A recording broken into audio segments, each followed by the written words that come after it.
하나님 말씀 보시겠습니다. 요한복음 4장 20절에서 우리 26절까지 말씀. 요한복음 4장 20절에서 26절 우리 한 절씩 교독하시고요. 마지막 26절은 함께 했습니다. 우리 조상들은 이 산에서 예배하였는데 당신들의 말은 예배할 곳이 예루살렘에 있다 하더이다. 예수께서 이르시되 여자여 내 말을 믿으라. 이 산에서도 말고 예루살렘에서도 말고 너희가 아버지께 너희는 알지 못하는 것을 예배하고 우리는 아는 것을 예배하노니 이는 구원이 유대인에게서 남이라. 아버지께 참되게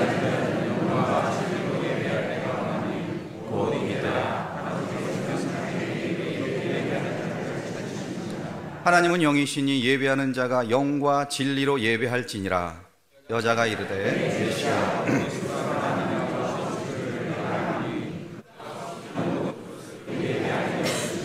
함께 있습니다. 예수께서 이르시되 내게 말하는 내가 그라하시니. 아멘. 네, 예배 자리에 나오신 여러분들을 환영합니다. 우리 옆에 분과 이렇게 한번 인사했으면 좋겠습니다. 하나님이 찾으시는 자가 되십시오. 네, 하나님이 찾는 그 사람이 바로 우리 모두가 되기를 간절히 축원드립니다. 여러분, 이 고슴도치라는 동물이 있습니다. 날씨가 매우 추운 날이 되면은요, 이 고슴도치들은 몸을 따뜻하게 하기 위해서 다른 고슴도치 곁으로 다가갑니다. 하지만 문제가 있는데요, 가까이 가면 갈수록 이 몸의 열을 나누기보다는 서로에게 더 많은 고통을 주는 그런 상황을 만나게 된다는 거예요. 왜 그렇습니까? 몸에 난 가시 때문에 그렇다는 겁니다. 그래서 다시 멀어집니다. 그러다 추우면 또 다가갑니다. 다가가면 또 아파집니다. 그러다 가까이 가지도 못하고 또 너무 멀어지지도 못하는 그런 어정쩡한 상태가 되는데요, 이것을 전문가들은 이 고슴도치 딜레마, 고슴도치 증후군이라고 부릅니다. 가까이 있으면 상처를 받고 그러다 또 떨어지면 상대방의 체온이 그리워지고, 또 사회학자, 철학자들 중에도요, 우리 인간에게도 이런 고슴도치 딜레마가 있다라고 말하는 사람들이 있습니다. 이 독일의 철학자인 쇼펜하우어가 그 대표적인 인물인데요, 사람은 누구나 애정이 필요하고 관심이 필요한 사회적 존재이기 때문에 가족, 친구 등 다른 사람들과 관계를 형성하게 된다라는 거예요. 그런데 누군가 너무나 가까워지면 그 사람으로부터 상처를 받게 되고, 또 그렇다고 그 사람에게서 너무 멀리 있으면 외로움을 느끼고 또 우울하게 된다라는 거죠. 그렇다 보니까 사람들은 살아가면서 어느 이 신중한 거리, 안전거리를 두며 살아가게 되더라는 겁니다. 이것을 고슴도치 딜레마 혹은 고슴도치 증후군이라고 부릅니다. 필요해서 가까이 하기는 해야 되지만 상처받을까봐 또 떨어져 있는, 멀어지는, 그렇게 적당한 거리를 두며 살아가는 것. 그런데 문제는요, 예수 믿고 이 그리스도인으로 살아가는 우리들에게 하나님과의 관계에 있어서도 이런 고슴도치 딜레마의 모습이 보여질 때가 있다라는 거예요. 주님을 믿는다고는 하지만 적당한 거리를 유지합니다. 너무 주님과 가까워져서 내 자신을 온전히 주님께 헌신하게 될까봐 두려워합니다. 그렇게 되면 주님이 내게 너무 많은 것을 요구하실 것이다, 희생도 요구하고 포기해야 될 것도 많아질 것이다 라는 그런 생각을 갖기 때문에 그렇게 된다는 거예요. 내 시간도 많이 뺏길 것이고 내가 포기하고 싶지 않은 즐거움, 야망, 쾌락, 이런 것들을 주님이 포기하라고 요구할 것이다. 하지만 동시에 우리는 하나님의 필요성은 또 느끼고 있다는 거예요. 그래서 하나님의 보호를 구하고 그분의 도움도 찾고 하나님의 축복도 받고 싶어 한다는 겁니다. 그렇다 보니까 어떻게 됩니까? 항상 하나님과 우리 사이에 이 긴장감이 생기게 되더라는 거죠. 주님과 일정한 거리를 유지하고 싶은 우리와 끊임없이 우리를 원하시고 우리를 부르시는 그 하나님과의 사이에서 항상 이 줄다리기가 있다라는 겁니다. 하나님은 우리가 좀 더 헌신하고 좀 더 주님께 가까이 나아가기를 원하시는데 우리는 자꾸 적당한 거리를 유지하려 하기 때문에, 적당히 믿으려고 하기 때문에 그 가운데 긴장이 있다라는 겁니다. 자, 그러면 여러분의 영적 상태는 지금 어떠십니까? 한번 여러분의 영적 상태를 점검해 보시기 바랍니다. 혹시 이 딜레마, 고슴도치 딜레마를 갖고 계시진 않으십니까? 하나님과의 관계에서. 여러분들 다 하나님 사랑하시죠? 그럼에도 하나님이 내 삶에 간섭하는 것은 별로 좋아하지 않는 분들이 계십니다. 안 그런가요? 하나님께 헌신하는 것은 이익이 아니다, 손해다라고 생각하는 분들이 계세요. 그것은 오해입니다. 자, 그런데 하나님과 친밀한 관계를 맺으면 세상의 다른 즐거움들은 포기해야 된다라고 생각한다면 네, 그것은 맞습니다. 하나님께서 우리에게 포기하라고 요구하는 것들이 분명히 있습니다. 그러나 이 사실을 우리가 기억해야 합니다. 하나님과의 관계가 친밀해지면 친밀해질수록 세상이 줄 수 없는 기쁨과 희락과 평안을 누리게 된다라는 사실입니다. 오직 하나님만이 주실 수 있는 생명이 있죠. 하나님만이 주실 수 있는 참된 평안이 있습니다. 기쁨이 있습니다. 그것을 우리가 받게 된다라는 거예요. 부활하신 예수님께서요, 이런 말씀을 하셨어요. 요한복음 14장 27절인데요. 평안을 너희에게 끼치노니 곧 나의 평안을 너희에게 주노라. 내가 너희에게 주는 것은 세상이 주는 것과 같이 아니하리라. 너희는 마음에 근심하지도 말고 두려워하지도 말라. 내가 너희에게 주는 평안은 세상이 주는 것과 같지 않다. 세상에서 우리는 평안을 구합니다. 안락을 구합니다. 세상에서 우리의 만족을 구합니다. 그러나 세상이 주는 그것과는 비교할 수 없는 평안, 더 이상 두려워하지 않고 더 이상 하나님 앞에 두려움 없이 살아갈 수 있는 그런 평안과 담대함을 주님이 주시겠다라고 약속하고 계신 거예요. 그래서 더 가까이 나오라고 우리를 부르십니다. 우리를 찾으십니다. 하나 영적인 원리로 보면은요, 하나님을 찾는 것은 우리가 아닙니다. 그렇죠. 오히려 주님이 우리를 찾아오십니다. 주님이 우리를 부르십니다. 왜 그렇습니까? 바로 이 평안을 주시려고, 세상이 줄 수 없는 평안과 기쁨을 맛보라고, 그 축복을 주시기 위해서 우리를 찾으신다는 거예요. 요한계시록 3장 20절이 그 사실을 보여주고 있습니다. 볼지어다 내가 문 밖에 서서 두드리노니 누구든지 내 음성을 듣고 문을 열면 내가 그에게로 들어가 그와 더불어 먹고 그는 나와 더불어 먹으리라. 주님이 우리를 찾으세요. 부르십니다. 우리의 문을 두드리십니다. 주님을 향해 우리가 마음의 문을 활짝 열 때 주님이 내 인생에 들어오시고 함께 먹고 마시며 하늘의 평안을 누리는 그런 관계가 된다라는 겁니다. 그래서 여러분, 우리가 성경을 보면은요, 이 사람을 찾아오시는 하나님의 모습을 여러 곳에서 발견할 수 있습니다. 또 우리가 잊지 말아야 될 영적 진리가 하나 있는데, 그것은 바로 오늘 우리가 이곳에서 함께 예배할 수 있는 것도요, 주님이 먼저 우리를 찾아오셨기 때문에 가능한 거예요. 믿으십니까? 요한일서 4장 19절이 그 사실을 증거하고 있습니다. 우리가 사랑함은 그가 먼저 우리를 사랑하셨습니다. 하나님이 먼저 사랑해 주셨습니다. 하나님이 먼저 찾아오셨습니다. 우리를 사랑하셔서 사람의 모양으로 오셨고 죄를 대속하시기 위해 십자가에 달려 죽으셨습니다. 그렇게 십자가의 죽으심으로 구원의 길을 여셨고 은혜의 보좌로 나아가 하나님을 예배할 수 있는 그 길을 열어주신 거예요. 그렇기 때문에 진정으로 하나님을 만난 사람은요, 하나님을 경배하는 그 일을 멈출 수 없습니다. 하나님의 임재를 사모하고 하나님을 찾는 그 일을 멈출 수 없다는 겁니다. 창세기 12장에 보면 하나님께서는 아브라함을 찾아가시고 그에게 언약을 주십니다. 창세기 12장 2절에 보면 내가 너로 큰 민족을 이루고 내게 복을 주어 내 이름을 창대하게 하리니 너는 복이 될지어다 라는 이런 약속을 주세요. 자, 이렇게 하나님을 만난 아브라함은 어떻게 반응을 합니까? 그의 반응은 어떻습니까? 창세기 12장 7절에 보면 여호와께서 아브라함에게 나타나 이르시되 내가 이 땅을 내 자손에게 주리라 하신지라. 자기에게 나타나신 여호와께 그가 그곳에서 제단을 쌓고, 하나님을 만난 아브라함이 어떻게 반응했느냐? 제단을 쌓았어요. 경배했습니다. 예배했습니다. 그 부르심에 대한 아브라함의 응답은 경배였다는 거예요. 야곱의 경우에도 같은 것을 보게 됩니다. 야곱이 이 형의 장자권을 훔치고 이제 도망을 가고 있을 때요, 베델이라는 곳에 이 돌베개를 베고 잠이 들었습니다. 그때 하나님이 야곱을 찾아오신 거죠. 그리고 야곱에게 이런 약속을 또 줍니다. 창세기 28장 15절에 내가 너와 함께 있어. 내가 어디로 가든지 너를 지키며 너를 이끌어 이 땅으로 돌아오게 할지라. 내가 너에게 허락한 것을 다 이루기까지 너를 떠나지 아니하리라 하신지라. 하나님이 찾아오세요. 약속을 주십니다. 이렇게 하나님을 만난 야곱의 또 반응은 어떻습니까? 창세기 28장 18절에 보면 야곱이 아침에 일찍이 일어나 베개로 삼았던 돌을 가져다가 기둥으로 세우고 그 위에 기름을 붓고, 자신이 베개로 삼았던 그 돌을 가져다가 제단을 만듭니다. 그리고 그곳에 헌신과 경배를 의미하는 이 기름을 부은 거예요. 야곱 또한 하나님의 그 임재 앞에 예배로, 경배로 반응을 한 겁니다.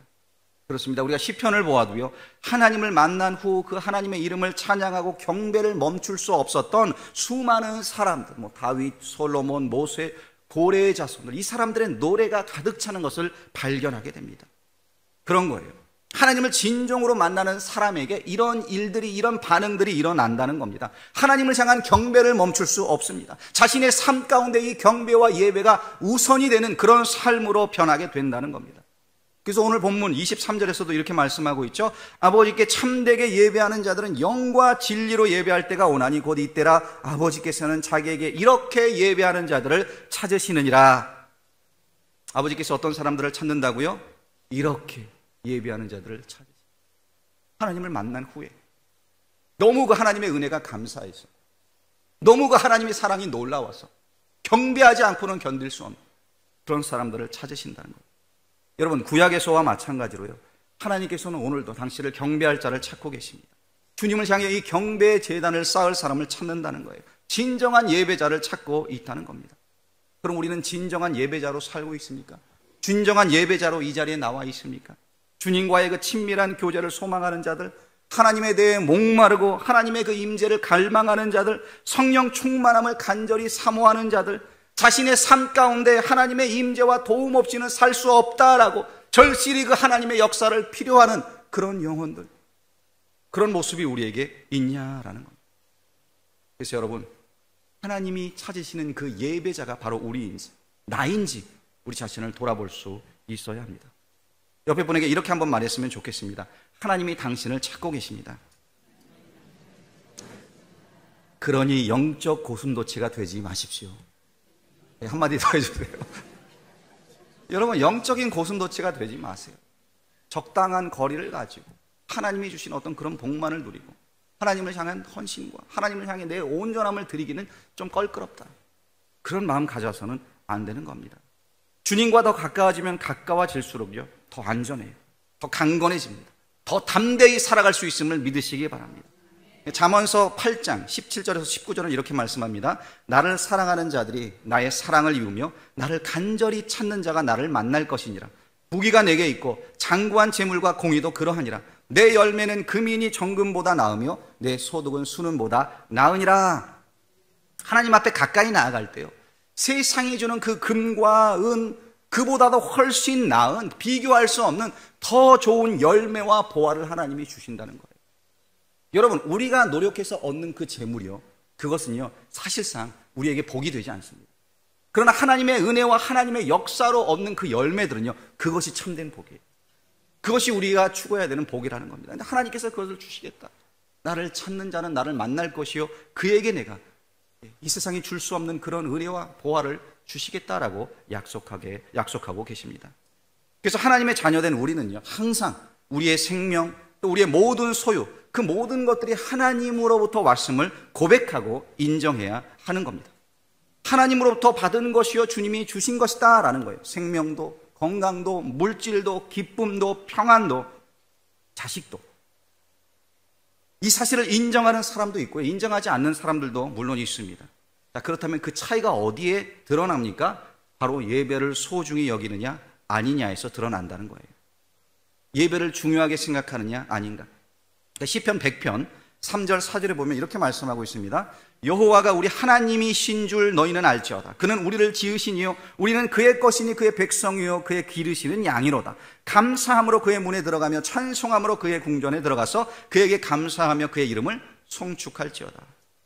이 시편에 보면은요, 하나님을 알고 그분의 백성된 자들, 하나님의 주권을 인정하고 주인 되심을 믿는 자들은 그 문으로 들어가 찬송한다라고 말씀하고 있습니다. 그러니까 성전의 문으로 들어가 감사의 예배를 드린다는 거예요. 하나님께 나아가 경배를 드린다는 겁니다. 어떤 사람이요? 하나님의 주권을 인정하는 사람, 하나님이 나의 모든 것을 주시고 모든 것을 다스리신다라고 인정하는 믿음이 있는 사람들. 여러분, 우리는 매주일 교회에 모여서 예배를 드립니다. 이것은요, 우리를 찾으시고 부르시는 그 하나님의 부르심 앞에 응답하는 거예요. 우리가 마치 하나님을 만난 아브라함과 야곱이 제단을 쌓았던 것처럼 하나님을 만나고 경험한, 하나님의 은혜를 경험한 우리가 하나님 앞에 응답하는 것이 바로 이 예배의 장소입니다. 그래서 우리가 하나님을 예배하지 않는다면요, 그것은 하나님의 주인 되심을 부인하는 거예요. 하나님이 우리에게 행하신 그 역사와 축복 또한 부인하는 겁니다. 그래서 오늘 말씀에서도 예수님은 이 사마리아 여인과의 이 대화 가운데 하나님 아버지를 어떤 분으로 소개하고 있는가 하면 예배하는 자를 찾는 분으로 소개하고 있습니다. 자, 예수님께서는 이제 이 남쪽 유다에서 북쪽에 위치한 갈릴리 지역으로 가셔야만 했습니다. 그런데 그 사이에, 그 중간에 이 사마리아라는 지역이 있었던 거예요. 여러분들이 아시다시피 유대인들은 사마리아인들과 상종하지 않았습니다. 그래서 그 지역을 지나야 할 땐 일부러 빙 돌아서, 시간이 걸려도 이렇게 돌아서 갔습니다. 그런 현실에 대해서 요한복음 4장 9절에서 이렇게 말씀하고 있죠. 사마리아 여자가 이르되 당신은 유대인으로서 어찌하여 사마리아 여자인 나에게 물을 달라 하나이까 하니 이는 유대인이 사마리안과 상종하지 아니함이로라. 자, 이렇게 당시 유대인들과 사마리아인들은 상종하지 않았습니다. 그럼에도 예수님께서는 이 사마리아로 가신 거예요. 왜 가셨습니까? 왜냐하면 그곳에 하나님을 필요로 하는 바로 이 여인이 있었기 때문에 그곳을 간 겁니다. 일부러 이 여인을 찾아 그곳까지 가셨다라는 거예요. 그리고 이 여인을 만난 후에는 영원히 목마르지 않을 그 생명수를 마시라고 이 여인을 초대합니다. 그리고 이 여인의 인생을 고쳐주시고 구원해 주시고 그 삶 가운데 세상이 줄 수 없는 평안을 주세요. 그러자 이 여인이 또 이런 말을 하는데요. 25절에 보면 여자가 이르되 메시아 곧 그리스도라 하는 이가 오실 줄을 내가 아노니 그가 오시면 모든 것을 우리에게 알려주시리이다. 이 여인은 지금 메시아 그리스도를 기다리고 있었던 겁니다. 하나님이 찾으시는 그 영혼이 바로 이 여인이었다라는 거예요. 그때 예수님께서 이런 답을 주십니다. 26절인데요. 예수께서 이르시되 내가 말하는 내가 그라 하시니. 내게 말하는 내가 그라. 내가 그라. 내가 메시아다. 내가 바로 네가 기다리고 있는 바로 그 그리스도라라고 지금 말씀하고 계신 겁니다. 여러분, 예수님께서 이 여인의 인생을 회복해 주셨어요. 근데 그 배경을 보면은요, 그 모든 것들이 이 예배에 대한 주제로 대화를 나누는 가운데 일어났습니다. 예수님을 만났을 때 이 여인의 관심이 어디에 있었습니까? 이 여인의 관심, 하나님을 어떻게 예배하는지가 바로 이 여인의 관심사였습니다. 그래서 20절에 보시면 우리 조상들은 이 산에서 예배하였는데 당신들의 말은 예배할 곳이 예루살렘에 있다 하더이다 라고 말하고 있어요. 예배, 지금 어디서 예배해야 하는지, 어떻게 예배해야 되는지 그 장소에 대한 관심을 나타낸 거예요. 우리가 성경을 보면은요, 성경이 가장 먼저 나오는 책 5권을 모세오경이라고 부릅니다. 창세기, 출애굽기, 레위기, 민수기, 신명기. 창세기는 모든 것의 근원을 보여줍니다. 이 세상의 근원, 사람의 근원, 심지어 죄의 근원, 사망이 어떻게 세상에 들어왔는지도 보여줘요. 출애굽기는 택하신 백성을 구원하시는 하나님을 보여줍니다. 언약에 신실하시고 구원하시는 하나님. 그리고 레위기는 하나님의 백성된 자들의 의무가 무엇인지를 보여주는 책입니다. 구원받은 자들이 무엇을 해야 하는지, 그렇게 하나님을 예배하는 규례, 제사를 드리는 규례, 하나님 앞에 어떻게 나아가야 하는지를 이 책이 보여줘요. 이 책들을 통해 우리가 알 수 있는 진리는요, 하나님의 택함을 받고 구원받은 자의 첫 번째 의무는 무엇인가 하면 바로 예배다라는 겁니다. 예배, 하나님을 경배하고 하나님께 제사를 드리는 것. 그러니까 바로 이 경배에 대해서, 이 예배에 대해서 이 여인이 궁금해했던 겁니다. 그래서 묻습니다. 주님, 내가 어디서 어떻게 하나님을 예배해야 합니까? 자신이 가졌던 그동안 남자의 문제, 결혼의 문제, 그거에 대해서 물은 것이 아닙니다. 가장 더운 이 정오 시간에 내가 물을 기르러 와야만 하는데 내가 왜 이런 고통을 받아야 되는지, 그 고통에 대해서도 묻지 않았습니다. 그것이 아니라 어디서 예배해야 합니까? 어떻게 하나님을 예배해야 합니까? 그것을 물은 거예요. 지금 진정으로 하나님을 예배하고 싶은 마음과 하나님을 경배하고자 하는 그 열정과 관심을 나타내고 있었던 겁니다. 그러자 예수님께서 이렇게 답하시죠. 21절에 보면 예수께서 이르시되 여자여 내 말을 믿으라. 이 산에서도 말고 예루살렘에서도 말고 너희가 아버지께 예배할 때가 이르리라. 그리고 24절에 가서 하나님은 영이시니 예배하는 자가 영과 진리로 예배할지니라. 장소는 중요하지 않다. 이 산도 예루살렘도 아니다. 그러나 진짜 중요한 것이 있는데 그것은 하나님을 영과 진리로 예배하는 것이다 라고 주님이 말씀해 주신 겁니다. 자, 여기서 우리는 예배에 대한 몇 가지 중요한 원칙을 발견할 수 있습니다. 먼저 장소는 중요하지 않다라는 거예요. 예루살렘이든 그리심산이든 부에노스아이레스든 하나님의 임재는요, 어떤 물리적 공간이나 시간의 제한을 받는 분이 아니다라는 겁니다. 아버지 다윗이 그렇게 소원했던 성전을 아들 솔로몬이 지었어요. 솔로몬이 성전을 건축한 다음에 이렇게 고백을 했습니다. 역대하 6장 18절인데요. 하나님이 참으로 사람과 함께 땅에 계시리이까 보소서 하늘과 하늘들의 하늘이라도 주를 용납하지 못하겠거든 하물며 내가 건축한 이 성전이오리까. 하늘의 하늘도 하나님의 임재를 가두지 못합니다. 그렇다면 어떻게 사람의 손으로, 내 손으로 건축한 이 성전이 주의 임재를 제한할 수 있겠습니까? 또 두 번째 원칙은요, 우리는 반드시 하나님을 예배해야 한다는 겁니다. 여러분, 예배는 옵션이 아닙니다. 예배는 의무입니다. 본문 23절에서 예수님이 이렇게 말씀하십니다. 아버지께 참되게 예배하는 자들은 영과 진리로 예배할 때가 오나니 곧 이때라. 아버지께서는 자기에게 이렇게 예배하는 자들을 찾으시니라. 예배할 때가 오나니 곧 이때라. 그러니까 예배할 때가 언제라고요? 이때입니다. 지금이라는 겁니다. 지금. 여러분, 예배는요, 미룰 수 있는 것이 아니에요. 선택사항이 아닙니다. 차선으로 밀려서도 안 됩니다. 예배는 우선이요, 최선이요, 항상 지금 드려야만 하는 겁니다. 그래서 24절에서도 이렇게 말씀하고 있습니다. 하나님은 영이시니 예배하는 자가 영과 진리로 예배할지니라. 우리 모두에게는 이 습관이라는 것이 있습니다. 습관에 따라서 무의식적으로 살아가는 그런 모습이 우리에게 있어요. 그리고 이 습관에는 삶을 해치고 상처를 주는 나쁜 습관도 있지만 반대로 우리 성장에 도움이 되고 유익한 그런 좋은 습관도 있습니다. 그런데 히브리서 10장 25절에 보면은요, 이런 말씀을 주고 있습니다. 모이기를 피하는 어떤 사람들의 습관과 같이 하지 말고 오직 권하여 그날이 가까움을 볼수록 더욱 그리하자. 모이기를 피하는 습관, 습관적으로 예배에 빠지는 것을 지금 말씀하고 있어요. 그리고 이 습관은요, 나쁜 습관입니다. 그래서 이 습관을 따르지 말라라고 성경이 지금 말씀하고 있는 겁니다. 자, 성경이 왜 이런 말씀을 주고 있는 걸까요? 그것은요, 습관적으로 모이기를 패하는, 예배에 불참하는 그런 사람들이 있었기 때문이다라는 거죠. 이미 초대교회 때에도요, 습관적으로 이 예배에 빠지는 사람들이 있었다는 거예요. 오늘날만이 아닙니다. 예배에 나오지 않는 사람들 중에는 뭐 교회 성도와 다투어서 불참하는 사람도 있었을 겁니다. 또 어떤 사람은 교회에 나오는 것보다 이 세상 일에 더 관심이 많아서 그쪽으로 가느라고 불참한 사람들도 있었을 겁니다. 하나님을 향한 열심과 열정이 식어서 그 첫사랑을 잃어서 모이는 일을 그만두는 그런 사람도 있을 겁니다. 이렇듯 이 모이기를 패하는 습관을 갖게 된다는 건요, 안 된다는 거예요. 왜입니까? 바로 이것은 영적으로 병들었기 때문에 그렇게 된다는 거죠. 여러분, 사람이 병에 걸리면요, 입맛이 없어지게 됩니다. 식욕이 떨어져요. 마찬가지입니다. 한 성도가 주님과의 관계에 더 이상 관심이 없다면, 예배에 관심이 없고 예배하고 싶은 마음도 사라졌다면 그것은 영적으로 병들어 간다라는 징조인 겁니다. 그런 경우엔 보면은 대부분 기도도 하지 않고요, 말씀 묵상도 하지 않습니다. 모든 관심이 세상으로 향해 있고 세상 일들을 더 소중히 여긴다는 거예요. 하나님을 향한 목마름도 없습니다. 갈증도 없습니다. 그러나 이 세상을 향해서는 계속 갈증을 느끼고 있다라는 거죠. 이 내셔널 지오그래픽이라는 프로그램에서 한 번은 이 멕시코 칸쿤에서 마약을 파는 이 마약 딜러들에 대한 다큐멘터리 하는 것을 보았습니다.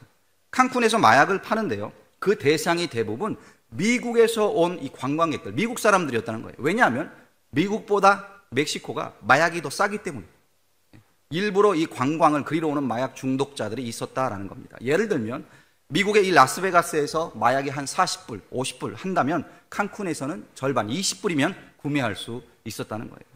근데 이 마약 딜러들을 인터뷰하는데요, 그들이 했던 말 중에 이 기억에 남는 이야기가 하나 있었습니다. 뭐라고 했는가 하면, 물건의 가격을 결정하는 것은 고객의 간절함이다 라고 이 딜러가 말을 했습니다. 그러니까 물건의 가격, 뭐 우리가 얼마 부르는 건, 그러니까 뭐 당연히 높이 부르겠죠. 근데 그 돈을 지불하는 것은 이 고객의 간절함. 그러니까 중독이 심해서 간절히 마약을 찾는 사람은 가격이 20불이든 40불이든 100불이든 상관없이 돈을 지불한다는 겁니다. 그러면서 이 다큐멘터리가 인간의 본성을 보여주는구나 라고 저는 생각했습니다. 어떤 본성입니까? 정말 무언가를 간절히 원하는 사람은요, 어떠한 대가도 치른다는 거예요. 지불한다는 겁니다. 그렇다면 우리는 하나님을 향한 그 목마름과 간절함이 있습니까? 하나님의 임재와 그분의 사랑을 간절히 원하고 있습니까? 하나님을 경배하고 예배하기 위해 어떤 값이라도 치를 준비가 되어 있습니까? 오히려 우리는 어떤 조건을 내세우고 있지 않은가요? 아니면 다른 좋게 여기는 그런 일들을 만나게 되면, 생기면 이 예배는 차선으로 밀리는 그런 모습이 우리에게 있지는 않습니까? 이런 일들이 왜 일어납니까? 간절히 하나님을 원하지 않기 때문이라는 겁니다. 세상의 것들에 대해서는 목말라 하지만 정작 하나님에 대해서는 아무런 갈망도 갈증도 없기 때문이라는 거예요. 뭐 어떤 핑계든 우리가 될 수 있습니다. 그러나 모이기를 패하는 이것이 습관이 되는 것을 하나님은 원하지 않으신다라는 겁니다. 그래서 여러분, 예배는요 절대로 중단되어서는 안 되는 겁니다. 사실 우리 모든 그리스도인들에게 우선되어야 할 것은 바로 하나님을 예배하고 하나님의 백성과 함께 모이는 거예요. 기억하시기 바랍니다. 하나님께서 바로 이 예배하는 자를 찾고 계시다는 겁니다. 23절 말씀으로 다 같이 한 목소리로 읽겠습니다. 23절입니다. 시작. 아버지께 참되게 예배하는 자들은 영과 진리로 예배할 때가 오나니 곧 이때라. 아버지께서는 자기에게 이렇게 예배하는 자들을 찾으시느니라. 영과 진리로 예배할 때가 오나니 곧 이때라. 지금이라. 여러분, 하나님을 예배할 때는요 지금입니다. 지금이 바로 하나님의 임재를 구할 때입니다. 올해 2023년 아직도 많이 남았어요. 2023년 동안 교회로서 우리가 함께 참 예배자로 세워져가는 그런 한 해가 될 수 있기를 소원합니다. 하나님이 받으시기에 합당한 예배를 드리기 위해 하나님 앞에 제단을 쌓으십시오. 그리고 우리 한 명 한 명이 하나님이 찾으시는 그 예배자가 될 수 있기를 간절히 축원드립니다.